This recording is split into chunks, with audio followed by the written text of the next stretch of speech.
তো আপনাকে স্বাগত জানাচ্ছি। আপনি এই যে পেঁপের বাগান করেছেন, আপনি একটু আগে বললেন যে প্রথমে আপনার এটা আলুর ক্ষেত ছিল এবং আলুর মধ্যেই আপনি পেঁপে লাগিয়েছেন, তাই না? জি স্যার। তো আলু লাগানোর কতদিন পরে আপনি পেঁপে লাগিয়েছেন? 10-15 দিন পরে। আলুগুলো তখন গজায়নি? গাজায়নি। আচ্ছা, তো আলু যেই লাইনে আপনি লাগিয়েছেন সেই লাইনেই দিছেন? সেই লাইনে দিছি। যখন পেঁপেটা যে মনে করো সুতুলি টানছি 6 হাত পর পর, হ্যাঁ, তারপরে দেখতেছি যে ওইখানে মনে করো পেঁপে গাছ পড়তেছে, তখন ওই জায়গার আলুটা সরাই নিয়ে অন্য জায়গায় আমি লাগাই দিছি। আচ্ছা, মানে আলু আগে লাইন করে লাগাই নিয়েছেন, তারপর পেঁপে গাছটা যেখানে লাগাতে চেয়েছেন সেখানে যদি আলু থাকে সেটাকে সরাই নিয়েছি, নিয়ে পেঁপে গাছটা লাগাই দিয়েছি। পেঁপে গাছ লাগাই দিছি, তাই না? জি স্যার। তারপর পেঁপের গাছও বড় হলো, আলুও বড় হলো, হ্যাঁ এই তো। তারপর আলু তুলে ফেলেছি স্যার। আচ্ছা, আলুর ফলন কেমন হয়েছিল? আলুর ফলন খুব ভালো হয়েছে স্যার। আচ্ছা, আর পেঁপের ফলন? পেঁপের ফলন তো আমি হিসাব করি নাই, মনে করো 700 টাকা মন বিক্রি করতেছি। এর মধ্যে আপনি কত মন বিক্রি করছেন? তাও 10 মন বিক্রি করলাম। 10 মন। আপনার এই বাগানে কতগুলো পেঁপে গাছ আছে? 60টা পেঁপে চারা আছে স্যার। এটা কি পেঁপে? লেডি টপ লেডি, তাই না? জি স্যার। গাছের বয়স কত হলো পেঁপে গাছের? পুরো 1 বছর বয়স হলো। পুরো 1 বছর। এবং এই 1 বছরে আপনি 10 মন পেঁপে বিক্রি করছেন। আর আরো আপনার অনেক পেঁপে তো রয়েছে গাছের মধ্যে, তো কত মন হবে বলে মনে হয়? এগুলা এখন সবগুলা যদি আমি পারাই নেই তাও 3 মন পেঁপে আসবে স্যার। 3 মন। কিন্তু এই পেঁপে গাছটা কয় বছর রাখবেন? 1 বছর তো বয়স হয়ে গেল। এটা যতদিন ফলবে ততদিন রাখবো, যতদিন বড় মানে যত সময় বেশি হয়ে যাবে তখন ফলটা ছোট হয়ে যাবে না, যখন আমার দেখবো যে পোষাবে না, তখন আমি এটা ওঠাই দিয়ে মনে করো তার সিস্টেম আমি করে ফেলছি। কলা লাগাইছিলাম না, লাগাচ্ছি না, এই কলা মনে করো পেঁপে তখন তুলে ফেলবো, কলাটা তখন উঠে যাবে। আচ্ছা, এখন এই একই ক্ষেতে আপনি আলু লাগিয়েছেন, তারপরে পেঁপে লাগালেন, এরপরে আপনি কলা গাছ আমরা একটা দেখতে পাচ্ছি, এই যে কলা গাছও লাগিয়েছেন আপনি।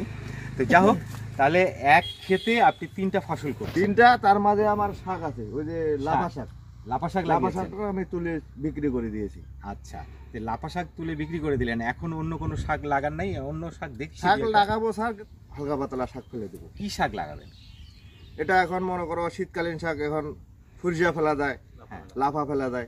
আচ্ছা, মানে লাফা শাক তো একবার লাগাইছেন এবং তুলে বিক্রিও করছেন। লাফা শাক তো স্যার বেশি দিন সময় লাগে না। কতদিন? 17 দিনে লাফা শাক আমি উঠে ফেলি। 17 দিন হয়ে যাবে, আমি লাফা শাক তুলে বিক্রি করা শুরু করে দিই। তারপর আবার লাগানো? আচ্ছা, তাহলে একই জমিতে আপনি অনেক রকম ফসল ফলা যায়, তাই না? আপনার এই যে ক্ষেতটা যে আমরা দেখছি কলার বাগানটা, এটা কয় শতক আছে? এখানে আছে আমার মাটি 12 শতক, তার মধ্যে ওই দিকে একটু সেবা পড়ছে, ওই দিকে লাগাইনি, ওই দিকে হলুদ আছে। ওদিকে হলুদ, মানে ছায়া জায়গায় আপনি হলুদ দিয়েছি। সুধীমণ্ডলী, একটা জায়গা যদি থাকে তাহলে অনেক রকম ফসল করা যাচ্ছে, যেটি আমরা এখানে এসে বুঝলাম। এবং বাংলাদেশের কৃষি প্রযুক্তি তো অনেকটা এগিয়ে গেছে যে একটা ফসলের সঙ্গে অন্য ফসলও সাথী ফসল করা যায়। তো আমরা এখানে এসে দেখছি আলু শুনলাম আলু লাগিয়েছেন, তারপরে পেঁপে গাছ লাগিয়েছেন, তারপরে কলা গাছ, তারপরে শাক, ওদিকে ছায়া যেখানে পড়ছে সেখানে আদা। তাহলে একটা জমিকে অনেক বেশি ব্যবহার করে যত উৎপাদন নেওয়া যায়, যেহেতু আমাদের দেশে জনসংখ্যা বৃদ্ধি পাচ্ছে, আমাদের শাকসবজি খাদ্যের আরও অনেক দরকার, সে কারণে নিজের জমিকে যতখানি ভালো করে ব্যবহার করা যায় এবং যত অধিক উৎপাদন নেওয়া যায়। আচ্ছা, তো আপনি কি এই যে কাজগুলো করলেন, আপনার কি লাভ হচ্ছে? নিশ্চয়ই হচ্ছে। তো লাভ হচ্ছে, লাভ তো হচ্ছে স্যার, লাভ হচ্ছে, লাভবান হচ্ছে। মনে করো পেঁপে গাছ লাগাইছি, এই যে পেঁপে গাছ লাগাইছি, এখানে তো মনে করো আমাকে প্রতিদিন আসতে হবে না। ওই যে মনে করো পাইকার আসে আমাকে ফোন দেয় যে আজকে 20 কেজি লাগবে কিংবা 10 কেজি লাগবে, আমি এসে ছিঁড়ে দিয়ে মনে করো মাপে দিয়ে চলে যাই, টাকা গুনে নিয়ে চলে যাই। আচ্ছা, আজকে একজন কিনতে এসছে। হ্যাঁ, আপনার সঙ্গে একটু কথা বলবো, আপনি কাছে আসবেন। আপনি পেঁপে কিনতে এসছেন, একটু আসেন। হ্যাঁ, আপনি একটু আপনার নাম বলবেন? মনোরঞ্জন, তাই না? তো আপনি আজকে আজকে পেঁপে কিনতে এসছেন, কিন্তু এর আগেও কি এই বাগান থেকে পেঁপে নিয়েছেন? এর আগে গতবার? এবারেই কয়েকবার নিয়েছেন। কত মন করে নিয়েছেন? 600-700। কি টাকা? 600-700 টাকা মন। কয় মন করে নিয়েছেন? প্রতিদিন 1 মন। প্রতিদিন? এইভাবে কতদিন নিচ্ছেন আপনি?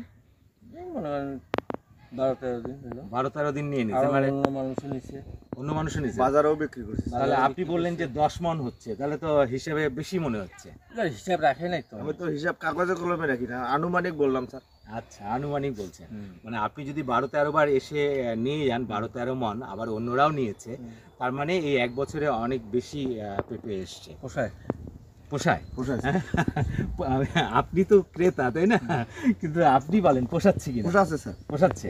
কারণ আচ্ছা, একটা কথা জিজ্ঞেস করি, সেটা হচ্ছে যে আপনি পেঁপে গাছ লাগানোর জন্য কিছু করেননি, জমিটাকে আপনি চাষ করেছেন আলু লাগানোর জন্য। আলু লাগানোর জন্য যেসব সার দেওয়া দরকার সেটা করেছেন, সেটা করেছি। কিন্তু পেঁপে তার মধ্যে লাগিয়ে দিয়েছেন, পেঁপের জন্য বিশেষ কিছু করেন নাই। না, মানে পেঁপের পেছনে আপনার বেশি ব্যয় নাই, না, শুধু চারাটা কিনতে গিয়ে যেটুকু টাকা লেগেছে, তাই না? জি স্যার। আচ্ছা, তাহলে পেঁপের পেছনে ব্যয় নাই, আপনি অতিরিক্ত একটা ফসল পাচ্ছেন, যেটা অনেক বেশি ফসল পাচ্ছেন।